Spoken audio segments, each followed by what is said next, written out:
तो hello everyone, good morning. आज आप लोग का पॉइंट बोर्ड क्लास में स्वागत है।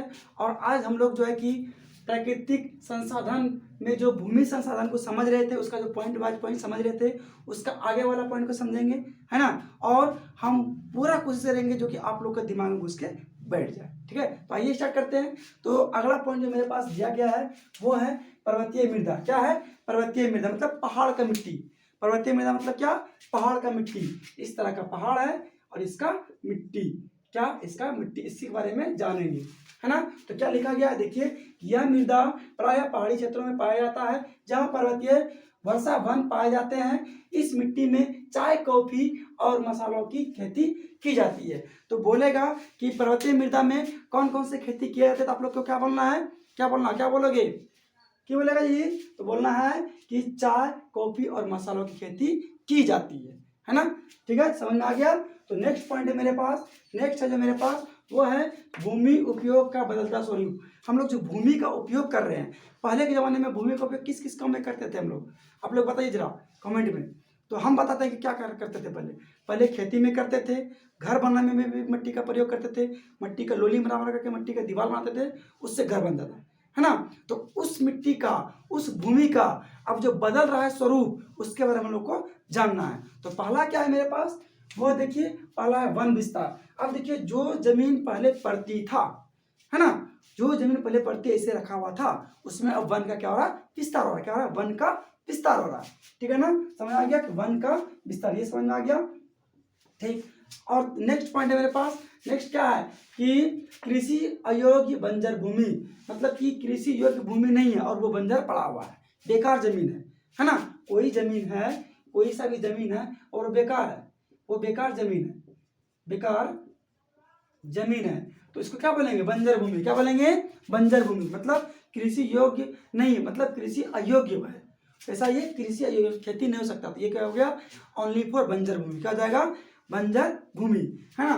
दूसरा क्या है हमारे पास? तो दूसरा है मेरे पास कि गैर कृषि कार्य में संलग्न भूमि, जैसे कि मकान, सड़क और ईटीसी। ये ध्यान से समझना है कि इसको क्या बोल रहा है। ये बोल रहा है कि गैर कृषि कार्य में संलग्न भूमि, मतलब कि कोई भूमि है, कोई भी भूमि है और इसमें खेती हो सकता है, अच्छी प्रकार से उपज भी हो सकता है, लेकिन लोग अपने स्वार्थ के लिए, अपने मजबूरी का सॉरी अपने फायदे के लिए उस खेती पे सड़क बना दे रहा जा रहा है ना, सड़क बना दे रहा है और उस पर मकान वगैरह बना देता है ना।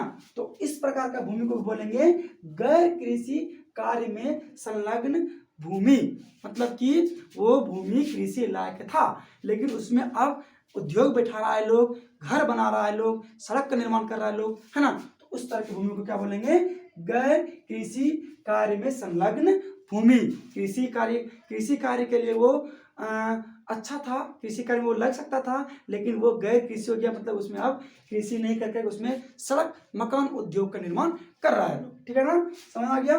अगले जो पॉइंट है मेरे पास वो है अस्थाई चारागाह एवं गोचर भूमि। कोई भी जमीन है ना, अब उस जमीन पे मुहर लग गया, अस्थाई लगा दिया उस पे कि उस पे जो है ना अब खाली गाय को चराया जाएगा, गाय का जो है कि चारा सब उसमें उपजाया जाएगा, है ना। तो ये क्या हो गया? अस्थाई चारागाह, मतलब गाय को चरने वाला, बकरी को चरने वाला जो है ना भूमि, है ना। यहाँ पे सिर्फ गाय, बकरी या फिर अन्य जो है कि यहाँ पे जानवर चरेगा, और वो भूमि सिर्फ जो है कि गाय गोरू के लिए, गाय माल के लिए ही वो खेती बनेगा, है ना। उसमें सिर्फ चारागाह ही मिलेगा। क्लियर हो रहा है ना? ठीक है, अगर अच्छा लग रहा है तो वीडियो को लाइक करके शेयर जरूर करें। और बहुत मेहनत करता है, बहुत मेहनत लगता है हमको इस बनाने वीडियो, ठीक है ना। तो आप लोग लाइक जरूर करें और वीडियो को ज़्यादा शेयर जरूर करें, है ना। ठीक है, और एक बात हम बताना चाह रहे हैं कि आपका जितना भी हम पॉइंट समझाते हैं, आपको सारा पॉइंट आपसे आपका बुक से है। तो आप लोग बुक जरूर सामने में रखें और पॉइंट बाय पॉइंट समझो। जो समझ नहीं आता है कमेंट में जरूर पूछें, प्लीज़ मेरा आपसे रिक्वेस्ट है, कमेंट में जरूर पूछें, ठीक है ना। तो नेक्स्ट पॉइंट है मेरा वो है, क्या है मेरे पास? तो बाग बगीचे एवं उपवन में संलग्न भूमि।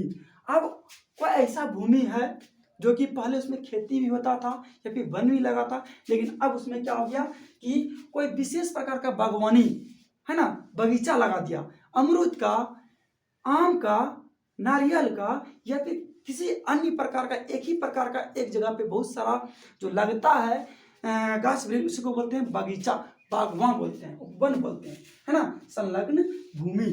ठीक है ना। नेक्स्ट अब मेरे पास वो है कृषि योग्य बंजर भूमि, जिसका प्रयोग हम लोग 5 वर्ष से न किया हो। ध्यान रखिएगा, मात्र में 5 वर्ष के अंदर वो भूमि का उपयोग नहीं किया है ना, तो वो भूमि क्या हो जाएगा, बंजर भूमि। क्या हो जाएगा, बंजर भूमि। क्या हो जाएगा, जो कि 5 वर्ष के अंदर तक नहीं हुआ इस पे खेती, उसको बोलेंगे बंजर भूमि। समझ में आ रहा है। अगला पॉइंट है मेरे पास, वो है मेरे पास की वर्तमान प्रति भूमि। कोई भूमि है और गोपाल हो गया या फिर कोई अलग मोहन हो गया, दोनों में कोई आपसी मैटर के कारण, झगड़ा के कारण उस वहाँ पे उस जगह पे खेती नहीं हो पा रहा है, तो वर्तमान में वो क्या हो गया, प्रतिभूमि हो गया। क्या हो गया, प्रतिभूमि। क्या हो गया, ये प्रतिभूमि। इधर गोपाल हो गया और इधर चंदन नाम देख लेते हैं, चंदन। ये दोनों में आपसी मैटर के कारण वर्तमान में ये भूमि क्या है, बंजर है ना। समझ में आ रहा है ना। ठीक है, तो आगे मेरा पॉइंट है, अगला है वर्तमान प्रतिभूमि के अतिरिक्त वे प्रतिभूमि जहां 5 वर्ष से खेती न हुई हो, है ना। वर्तमान तो है लेकिन फिर भी वो और भी 5 वर्ष के बाद तक भी खेती उसमें नहीं हो रहा है, तो वैसा भी खेती को क्या बोलेंगे, वर्तमान में जहाँ पे 5 वर्ष की खेती न हो, प्रतिभूमि। क्या बोलेंगे, प्रतिभूमि। उस टाइप की भूमि को क्या बोलेंगे, प्रतिभूमि। याद रखना है। ठीक है, अगला पॉइंट है क्या मेरे पास, शुद्ध बोई गई भूमि। क्या है, शुद्ध बोई गई भूमि, जहाँ पे एकदम बारंबारता, मतलब बारी बारी से उस जगह पे खेती हो रहा है बढ़िया ढंग से, उसको बोलेंगे शुद्ध बोई गई भूमि। मतलब कि जो जिस लायक वो खेती करने लायक है, उसी का उसमें उपयोग हो रहा है। ठीक है, आगे लिखते हैं फिर समझते हैं। तो हमने अगला पॉइंट लिख लिया है और देखते हैं कि इस पॉइंट में क्या रहा है। ठीक है ना। तो इसमें क्या कह रहा है कि भारत में भू उपयोग का स्वरूप, भारत में भूमि उपयोग का कैसा स्वरूप है उसको देखना है। भारत में भूमि उपयोग का स्वरूप कैसा है उसको हम देखेंगे। तो देखिए, भारत के कुल भौगोलिक क्षेत्र 32.8 लाख वर्ग किलोमीटर के मात्र 93% भाग का ही जो कि भूमि उपयोग का आंकड़ा उपलब्ध है। भारत में जो है कि 32.8 लाख वर्ग किलोमीटर पर भूमि का उपयोग हो सकता है, लेकिन भूमि का उपयोग हो रहा है मात्र इसमें 93%। अब 7% कहाँ गया, ये 7% कहाँ गया, तो 7% यहाँ आ गया कि कुछ ऐसा भूमि है जो कि कुछ चाइना हथिया लिया, कुछ पाकिस्तान हथिया लिया, है ना, उसका काउंटिंग तो नहीं होगा, 7% उसी में गया है ना। कंफ्यूज नहीं होना, ठीक है ना। 7% उसी में गया है ना। होता है कि कोई देश किसी देश से जबरदस्ती हथियार लेता है ना, बॉर्डर की लड़ाई होता है, तो वही चीज़ हो रहा है ना। तो 93% भाग पर ही भूमि का उपयोग हो रहा है ना। 100% में कितना प्रतिशत, तो 93% ही भूमि का उपयोग हो रहा है, बाकी 7% इसी तरह कोई देश अपने कब्जे में ले लिया है ना। आगे है कि भारत में पशुधन के मामले में विश्व के अग्रणी देशों में शामिल किया जाता है। जो कि देखो, भारत में पशुधन के मामले में, है ना, विश्व के अग्रणी देशों में भारत शामिल है पशुधन के मामले में, है ना। वर्तमान उपलब्ध क्षेत्रफल का मात्र 54% भूमि ही कृषि योग्य है।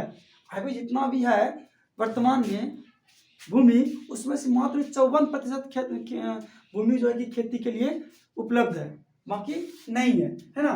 किसी भी देश में पर्यावरण को संतुलित रखने के लिए जो है कि उसके क्षेत्र के 33% भूभाग पर वन का विस्तार आवश्यक है। कोई भी देश का पर्यावरण को सुरक्षित रखने के लिए वहां पे मैक्सिमम मिनिमम से मिनिमम कम से कम 33% खेती होना जरूरी है। लेकिन हमारा भारत का क्या हाल है, तो हमारा भारत में मात्र में 24% खेती हो रहा है। कितना, 24%। और हम लोग को अब चाहिए कितना, तो 24 में कितना जोड़ेंगे, जो कि 33 हो जाएगा, तो 9 4 13 और 3, मतलब 9% अभी भारत को खेती करना, वन का विस्तार करना बहुत जरूरी है। वन का विस्तार करना, ठीक है ना, खेती नहीं वन होगा, है ना। तो किसी भी देश, पूछेगा क्वेश्चन, किसी भी देश का भूभाग पर वन विस्तार कम से कम कितना होना चाहिए ताकि उसका पर्यावरण संतुलित रह सके। कितना बोलोगे, 33%। कितना बोलोगे, 33%, ठीक है ना। आगे देखिए क्या है, आगे है भू क्षरण और भू संरक्षण। मतलब क्या, भू क्षरण, भू क्षरण का मतलब होता है भूमि का, मिट्टी का खराब हो जाना, है ना, या फिर मिट्टी का अपरदन कट के कहीं चल जाना, उस तरह की प्रक्रिया को बोलते हैं भू क्षरण। क्या बोलते हैं, भू क्षरण। और भू संरक्षण तो सबको पता है, संरक्षण मतलब उसका बचाव करना, ठीक है। तो देखिए इसमें क्या है, भू क्षरण मृदा का अपरदन या खराब होना है, ठीक है ना, हम बोले अभी। तो मृदा को अपने स्थान से विविध मतलब अलग अलग क्रियाओं द्वारा स्थानांतरित होना भू क्षरण कहलाता है ना। कि बाढ़ आ गया या फिर तेज हवा चल गया तो मिट्टी यहाँ से दूसरी जगह चल गया, है ना, उसी को क्या बोलते हैं, क्या बोलते हैं उसको, तो भू क्षरण बोलते हैं। क्या बोलते हैं, भू क्षरण। यह जो है कि यह विविधता प्राकृतिक कारकों जैसे कि गतिशील जल, है ना, तेज जल जिसको कि हम लोग बाढ़ बोलते हैं वो, पवन मतलब कि हवा जो तूफान आता है वो, हिमानी बर्फ जो पिघलता है वो, और समुद्री लहरों द्वारा एक प्रकार की मृदा चोरी होती है ना। एक जगह दूसरी जगह मृदा लेके जा रहा है ना, तो क्या मृदा चोरी भी उसको बोल सकते हैं, है ना। पहाड़ी ढलानों पर मृदा नीचे की ओर अस्खलित मतलब रुक जाता है, गड़क जाता है, अस्खलित हो जाता है ना। ऊपर से जब पहाड़ से पानी जोर मात्रा में ढकेलेगा नीचे रुकेगा ना मिट्टी, तो वही वही समझा रहा है यहाँ पे। अनावृष्टि मतलब कम वर्षा और अतिवृष्टि मतलब अधिक वर्षा। कम वर्षा भी होगा तो उसमें भी मिट्टी जो है कि खराब हो जाएगा, और अधिक वर्षा होगा तो उसमें भी मिट्टी का चोरी होगा, मतलब एक जगह से दूसरी जगह जाएगा, अपरदन होगा, मिट्टी का अपरदन होगा, ठीक है ना।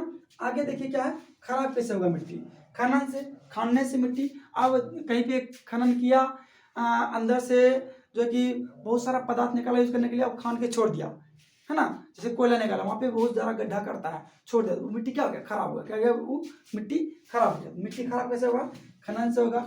वन में मतलब वन को काट देगा, उससे भी मिट्टी का क्या होगा, खराब हो जाएगा मिट्टी, है ना। उसके बाद अति पशुचारण, बहुत ज़्यादा कहीं पे पशुचारण होगा, वहाँ पर भी मिट्टी को जब गाय गोरू चबा के खाता तो वो मिट्टी फिर से वो मिट्टी को तैयार होने में बहुत समय लग जाता है ना। उससे अधिक सिंचाई से भी मिट्टी खराब होगा।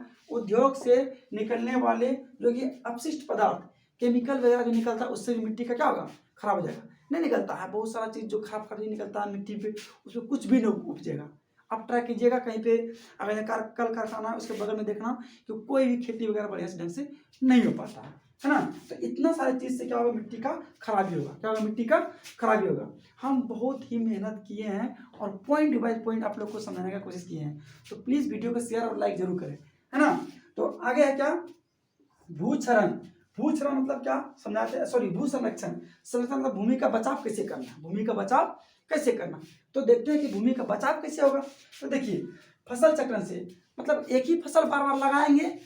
फसल चक्रण मतलब क्या, एक फसल बार बार नहीं लगाना है ना। एक फसल अगर बार बार लगाएंगे तो उस मिट्टी का क्या होगा, उर्वरा शक्ति खत्म है। बार बार उसमें चेंजिंग करेंगे फसल का, तो उसमें बहुत सारा जो है ना, अंदर में बहुत सारा रासायनिक पदार्थ होता है जो कि छोड़ के आता है भूमि पे, और वो उर्वरा शक्ति को बढ़ाता है ना। तो फसल चक्रण से क्या होगा, भूमि का संरक्षण, भूमि का बचाव हो सकता है।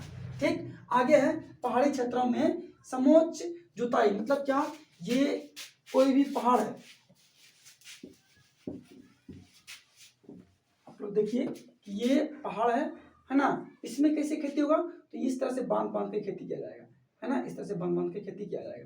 तो इसको बोलते हैं समोच्च जुताई। क्या बोलते हैं, समोच्च जुताई। इससे क्या होगा, मिट्टी का जो है ना स्खलित मतलब एक जगह दूसरी जगह नहीं जाएगा और मिट्टी का बचाव हो जाएगा, है ना, मिट्टी संरक्षण हो जाएगा, है ना। वर्षा जल का संरक्षण, और वर्षा जल को हम लोग वेस्ट नहीं करेंगे और एक जगह रखेंगे, उससे मिट्टी का एक जगह मिट्टी आएगा और फिर उस मिट्टी को हम किसी काम में ला सकते हैं, है ना। वर्षा जल का संरक्षण करके भी मिट्टी का बचाव कर सकते हैं।